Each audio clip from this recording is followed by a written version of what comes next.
കറാമത്തോ മോചിസത്തോ മുഖേന അവരിൽ നിന്ന് നമുക്ക് സഹായം ലഭിക്കും എന്നത് വ്യക്തമാണ്. അത് അഭൗതിക മാർഗമാണല്ലോ. അപ്പോൾ അഭൗതിക മാർഗത്തിലൂടെ സൃഷ്ടികളിൽ നിന്ന് സഹായം പ്രതീക്ഷിക്കൽ ശിർക്കല്ലെന്ന് നമുക്ക് വ്യക്തമായി. സക്കറിയ നബി മിഹ്റാബിലൊക്കെ വരുന്ന സമയത്ത് മറിയം ബീബി മിഹ്റാബില് സീസൺ അല്ലാത്ത കാലത്ത് വ്യത്യസ്ത ഫ്രൂട്ടുകൾ അള്ളാഹു ഇറക്കി കൊടുക്കുകയാണ് ആകാശത്തുനിന്ന്. വേറെ ആരും കൊണ്ട് കൊടുക്കില്ല, അള്ളാഹു ഇറക്കി കൊടുക്കുകയാണ്. മറിയം ബീവിയിലൂടെ അള്ളാഹു കറാമത്ത് പ്രകടിപ്പിക്കുകയാണ്. അപ്പോ സക്കറിയ നബി ചോദിക്കുകയാണ്, അന്നാലക്കി ഹാദ, എവിടുന്നാണ് മറിയമേ ഇത്? എവിടുന്നാണ് മറിയമേ ഇത്? മറിയം ബീവി പറഞ്ഞു, ഹുവ മിൻ ഇൻദില്ലാ, ഇത് അല്ലാഹ് തന്നതാണ്. പോരെ, മുജാഹിദുകൾ പറയുന്ന അത്രേ ഉള്ളൂ. ഈ കറാമത്ത് അല്ലാഹ് തന്നതാണ്.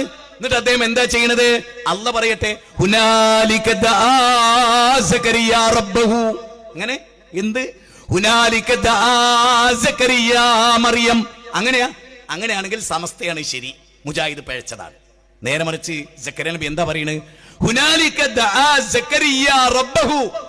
അവിടെ വെച്ച് സക്കറിയ നബി റബ്ബിനോട് തേടീൻ, അവിടെ വെച്ച് മറിയമിനോട് തേടീനല്ല. അവിടെ വെച്ച് മറിയമിനോട് തേടാമെന്ന വാദം സമസ്തക്കുള്ള വാദമാണ്. അത് ദീനല്ല, ഇസ്ലാമല്ല. എന്ത് മനസ്സിലായി? കറാമത്തുണ്ട്. കറാമത്ത് കാണിച്ച പെണ്ണിലൂടെ ചോദിക്കാൻ അള്ളാഹു അവകാശം നൽകിയിട്ടില്ല. കാരണം അത് അവരുടെ കഴിവല്ല, അള്ളാഹ് നൽകിയതാണ്. അതുകൊണ്ട് അദ്ദേഹം എന്ത് മനസ്സിലാക്കി? എന്റെ തലമുടി നരബാധിച്ചതാണ്, എന്റെ എല്ലുകൾ ദുർബലമാണ്, എന്റെ ഭാര്യ വന്ധ്യയാണ്. പക്ഷേ സീസൺ അല്ലാത്ത കാലത്ത് മറിയമിലൂടെ ഈ ഭക്ഷണം നൽകുക വഴി അത്ഭുതം കാണിച്ച എന്റെ റബ്ബിന് ഹുനാലിക ദആ സക്കറിയ, റബ്ബിനോട് അവിടെ വെച്ച് സക്കറിയ നബി തേടുകയുണ്ടായി. അപ്പൊ ഇസ്മു, അദ്ദേഹത്തിന് ഒരു മകനെ കൊടുത്തു, യഹിയ അലൈഹിസ്സലാം.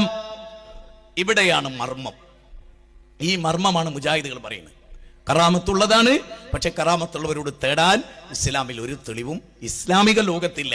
ബാക്കിയൊക്കെ നുണയാണ്.